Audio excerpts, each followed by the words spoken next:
Bonjour à tous, nous allons passer quelques instants ensemble, comme de coutume maintenant, pour aller sonder cette énergie qui vient vers vous, que vous pressentez, que vous sentez, que vous ressentez déjà peut-être, et pour laquelle finalement il vous manque encore des mots. Euh, Nous allons donc explorer ensemble ce courant qui vient vers vous. Là, avec une méthode un petit peu différente, c'est-à-dire que les cartes sont déjà pré-tirées en se concentrant, pré-tirées en provenance de différents jeux. Et on est sur l'exploration des quatre éléments, eau, terre, air, mer. Et puis un élément, on va dire, spirituel, subtil, archangélique. Donc au centre, c'est avec le tarot des archanges. Juste au-dessus, c'est l'oracle des pierres et des cristaux pour le monde minéral. Ici, c'est la mer, euh, l'eau qui est représentée avec le petit oracle de l'océan. Avec l'oracle des inspirantes, nous sommes dans les airs. Et c'est avec un Béline que nous sommes sur Terre. Nous allons démarrer par l'eau. Alors, nous avons ancrage et sécurité, mais sécurité était à l'envers. L'ancrage, c'est ce qui vous demande de bien comprendre que vous êtes en train de vivre sur Terre, que c'est votre nécessité absolue. Pour certains, c'est lourd. On respire, hein. On respire, ça va aller. Euh, L'ancrage à la Terre, c'est comprendre que l'on est venu pour X raisons, vivre une expérience terrestre en tant qu'être spirituel. Bon. Que vous tourniez cela dans n'importe quel sens en étant cartésien, holistique, ésotérique ou pas, euh, vous êtes quand même en train de vivre sur Terre. Et le mieux, c'est de trouver du sens à cela, de trouver les bonnes valeurs pour vous. Et dans votre façon de travailler votre ancrage, vous pourriez y entrer par les chakras, par je ne sais quoi, par le travail, par tout ce que vous voulez hein, en fait.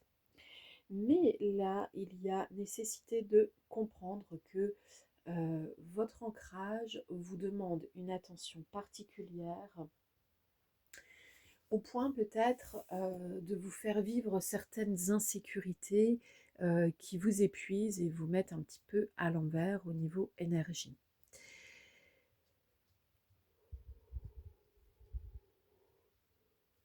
Oh, on respire bien.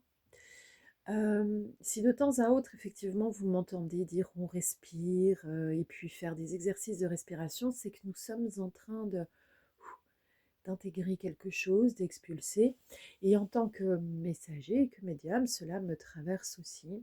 Alors je me prépare avant la séance pour euh, être en effet un canal, mais pour éviter surtout de garder ce qui me traverse, sauf ce qui serait bon pour moi. En clair, j'ai des protections psychiques et je réalise des nettoyages psychiques avant-après. Donc là, c'est dans l'élément mer, l'élément eau que l'on nous parle. Ah, dites, c'est un peu fort. Hein. C'est dans l'élément mer, c'est dans l'élément eau, donc émotion aussi, liquide, que l'on nous parle d'ancrage. Ça aurait été un peu mieux si on nous avait parlé de notre ancrage dans l'élément terre. Mieux dans le sens plus logique, plus équilibré. Mais dans un autre sens, on va dire comme ça, quand il y a un déséquilibre, il n'est pas anormal que ce soit un autre élément qui nous parle de ce que celui qui est en déséquilibre ne peut plus exprimer. Donc attention à bien trouver de bons petits conseils pour refavoriser son propre ancrage dans cette existence terrestre en ce moment. Cela vous permettra de gommer quelques insécurités. Nous allons sur le domaine de l'air avec les inspirantes. Et j'ai changement imminent, une profonde tristesse. En numérologie, j'ai les 12 et 37. Alors, 12, vous le ramenez à 3 et 37, c'est 3 et 7, 10, 1 et 0, ça nous fait 1. Donc on a un nouveau début qui arrive, nouvelle ère, voilà, un peu comme vous l'entendez, et c'est très bien, on évacue, c'est proche, cela peut vous faire peur peut-être, mais à partir du moment où vous aurez favorisé de nouveau un bon ancrage dans cette vie terrestre, euh, les changements au niveau de votre élément air, c'est élémentaire, à entendre dans tous les sens du terme, des sons. Ceci se mettra en place de façon favorable. Il y a une tristesse qui s'empare de vous, peut-être à l'idée de devoir vous séparer de certaines façons de vivre, de penser, de certaines personnes, etc. Mais c'est nécessaire ici. Pour certains, vous êtes dans un mode de vie où vous avez favorisé l'insécurité, le mode survie, et on vous demande d'arrêter parce que c'est épuisant, tout simplement. Tout ce qui est tristesse, évidemment, a le droit de s'exprimer. Cependant, faites attention que votre carte majeure dans la vie ne soit pas la tristesse, ce doit être la joie. Et selon les événements que l'on peut vivre et que l'on peut entendre autour de soi, évidemment que l'on peut être traversé par la tristesse, la peur, la colère, l'anxiété, je ne sais quoi. C'est évident, ce serait anormal d'être traversé par la joie, par exemple, quand nous entendons une mauvaise nouvelle. Cependant, on peut être traversé par un mouvement émotionnel qui, par nature, est rapide et nous renseigne sur quelque chose qui est en train de se passer à l'intérieur. On respire bien. Mais on n'a pas besoin de vivre dans la tristesse, de s'étaler dans la tristesse. Il y a des moments dans notre existence, bien sûr, selon ce que l'on vit et selon qui on est, il y a des émotions et des sentiments qui vont prendre un peu plus de place. Et c'est OK. Mais ce qui est important, c'est de se rendre compte que ça prend plus de place et que ça dure depuis un moment et que ça durera un moment. Le plus important, c'est d'être conscient, en fait, de ce qu'il se passe en nous. On ne nous demande pas d'être inconscient et parfait. On nous demande de nous améliorer tout en étant de plus en plus conscient de ce qu'il se passe et de comment cela se passe en nous. Donc ici, eh bien, ceux qui sont en proie de grande tristesse, nostalgie, vous pouvez aussi le voir par évidemment des éléments dépressifs dans votre existence, quelles que soient les causes. En réalité, quand vous équilibrez bien votre existence, en quelques mois, c'est une moyenne générale, vous faites le deuil de ceci ou cela, quel que soit le sujet. Cependant, il y a des sujets qui peuvent sembler plus difficiles à clôturer, des situations plus difficiles à digérer et à intégrer, parce qu'en réalité, cela rappelle déjà autre chose. Si vous voulez, ça devient comme un millefeuille. Alors bien sûr, le millefeuille qui fait 12 kilos, vous ne l'avalez pas comme une simple bouchée de dégustation de millefeuille. C'est bien évident. Mais dans ce cas-là, allez chercher de l'aide. et ça va vous permettre d'être dans des changements imminents. Alors, pour le monde minéral, on nous parle de du cristal, de la sagesse ancienne et de la prénite, ou du prénite, je ne sais pas trop comment on dit en fait. Prénite, donc là on est dans des tons clairement verts. Vert, ça peut vous parler tout d'abord de l'espace l'espace sacré du chakra du cœur. Ça peut aussi vous parler à nouveau de l'ancrage, parce qu'il y a des correspondances entre les couleurs, il y a des correspondances et on va dire des renversements entre les chakras. Quand l'un est défaillant, évidemment que les autres ne sont pas plus vaillants que cela. Pour le cristal de la sagesse ancienne, alors je vais essayer de vous montrer au mieux tous les reflets possibles de la carte. Cristal de la sagesse ancienne.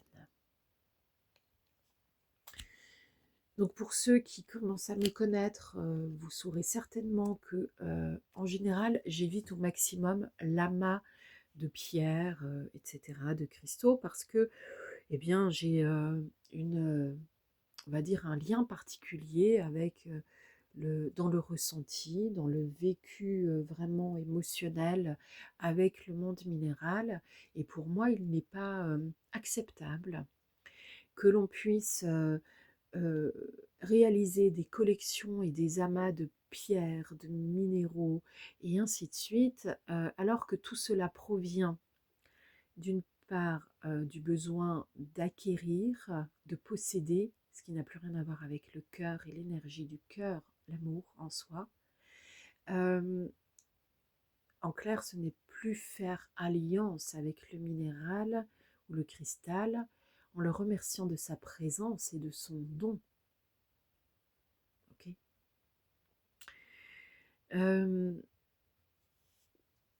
Donc je préfère, quand cela est possible, effectivement m'appuyer sur des représentations et puis je me connecte de façon psychique au monde, par exemple, de la prénite, etc.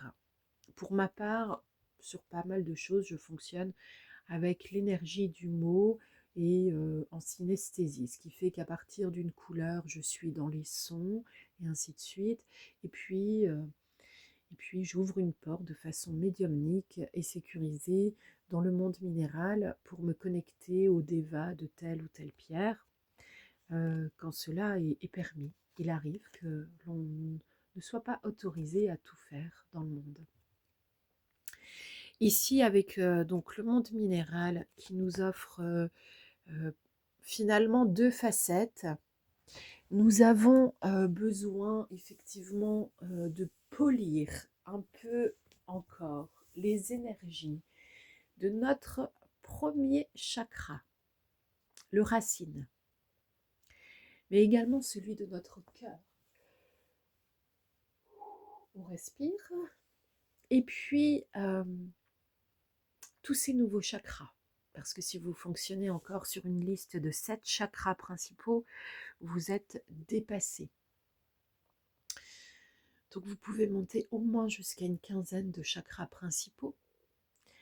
Et puis là, justement, on vous dit, mais augmentez le volume, augmentez aussi le débit en termes de dons du cœur. La sagesse ancestrale, c'est savoir donner, c'est savoir recevoir, c'est le ressentir comme un élément naturel. Sur l'espace terre, l'élément terre, nous avons deux cartes du Béline, méchanceté et procès. Alors d'une part, il y a une première lecture. Ce qui a été méchant envers vous va se voir bénéficier des foudres stellaires, du karma, appelez ça comme vous voulez. Disons que le retour de bâton va arriver pour ceux qui ont clairement choisi de vous diminuer, de vous humilier, d'être injuste envers vous, de vous rejeter, etc. Ça, c'est pour ceux qui l'avaient choisi en conscience. Ils ne sont peut-être pas tant que cela. Pour ceux qui vous ont fait du mal sans le voir, sans le savoir, sans en avoir conscience, ils auront le retour aussi, parce que ce sont leurs idées, leurs actes. C'est un mode de fonctionnement qui attire de toute façon, non pas une punition, mais la même énergie. Et puisque cette loi de l'attraction indique pour chacun d'entre nous que nous recevons ce que nous donnons, euh, vous allez aussi recevoir ce qui est en correspondance avec ce que vous avez mal donné ou ce que vous avez donné avec difficulté. En clair, si vous avez retenu, si vous avez voulu vous approprier euh, des choses, des lieux, des idées, des modes de fonctionnement, des objets, des personnes, bah, de toute façon, cela peut vous être retiré. Et puis, surtout si vous êtes d'accord avec un proverbe, hein, bien mal acquis ne profite jamais. Si vous avez ce type de pensée persistante en vous, évidemment que cela crée un cadre où déjà euh, ça ouvre une porte pour que beaucoup de choses repartent de chez vous. Par ailleurs, quand votre ancrage est mal réalisé, vous vous retrouvez forcément avec un plexus solaire, le troisième chakra, qui a une difficulté énorme à élaborer du relationnel sain et serein, et on est en triangle de Karpman, victime, bourreau, sauveur, sans cesse. Alors évidemment, la méchanceté chez les bourreaux, c'est un élément naturel et c'est pléthore d'exemples de méchanceté. Ici, on vous dit en fait aussi de couper avec couper les situations, couper les liens, arrêter de vous mettre dans des situations où les gens ne vous respectent pas. La méchanceté, c'est ça aussi, c'est ne pas respecter l'autre. La méchanceté, c'est se moquer de l'autre, c'est ne pas voir la valeur de l'autre. Et puis si c'est vous qui ne voyez pas la valeur des autres, c'est à vous de couper avec ce fonctionnement. Et on vous demande d'être en changement imminent. Nos éléments archangéliques centraux. Nous avons Dame de Michel et Chevalier de Gabriel. Pour la Dame de Michel, vous savez exactement quoi faire. Mettez votre expérience à profit. Focalisez-vous plutôt sur votre carrière que sur une histoire d'amour. La Dame de Michel, c'est un individu qui est plutôt brillant, autonome, perspicace et qui a le sens de l'humour. Alors l'humour, ce n'est pas l'humour caustique, ironique, vachard, etc. Ça, ce sont des traits de méchanceté, mais que beaucoup interprètent comme une bonne petite blague. Non, en fait, c'est du mode passif-agressif, c'est-à-dire un mode agressif qui se veut passif, un petit peu caché, dissimulé et pas totalement assumé. Quand on se moque de quelqu'un, par exemple de sa tenue, on est simplement en train de dire que l'on se sent supérieur au point de juger, d'avoir le bon jugement, et on s'arroge le droit de rétamer l'autre par quelques mots. Est-ce juste? C'est à vous de le voir.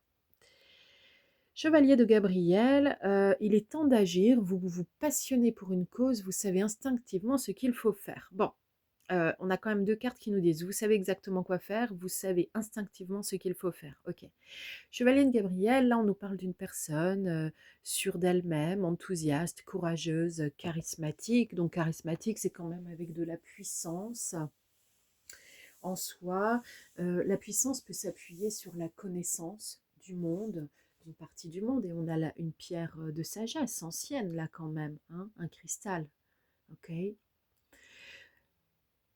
Ici, c'est une énergie qui vous demande en fait peut-être d'arrêter d'être dans la diminution de soi-même et d'entrer dans la grande bonté qui habite votre être et de lui laisser un peu plus les rênes. J'espère que tous ces éléments vont vous faire fondre d'amour de soi et puis confondre tout ce qui semble être un ennemi pour soi. À bientôt.